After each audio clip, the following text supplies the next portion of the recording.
Pemirsa, kita akan memasuki kabar nang Panambayan. Pemegang tampuk kekuasaan di Banjarmasin Wayahini dijabat oleh PLT Wali Kota. Lantaran Wali Kota Banjarmasin nang maju mengikuti Pilwali 2020 sedang melaksanakan cuti masa kampanye.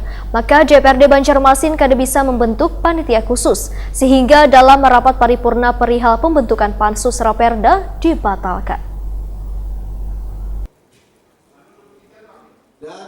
Pemegang tampuk kekuasaan di Banjarmasin Wayahini dijabat oleh PLT Wali Kota. Lantaran Wali Kota Banjarmasin Ibnu Sina nang maju mengikuti Pilwali 2020 sedang melaksanakan cuti masa kampanye. Sehingga selawas Wali Kota cuti mengikuti masa kampanye, maka DPRD Banjarmasin kada bisa membentuk panitia khusus. Demikian dipadahkan Ketua Badan Pembentukan Perda DPRD Banjarmasin Arupa Arif. Waitokoni Prima TV jelang tengah hari Senin 5 Oktober 2020.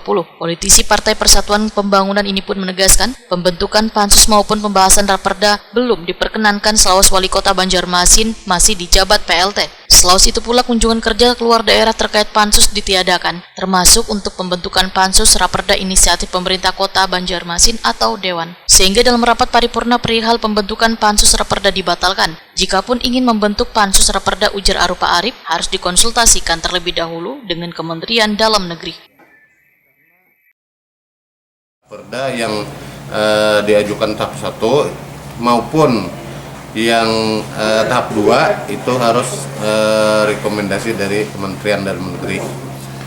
Nah, jadi kami hari ini rencana tadi karena ada Permendagri nomor 1 itu, maka kami tidak bisa mengajukan tahap 1, sehingga kemungkinan juga tidak bisa juga membentuk pansus pada hari ini.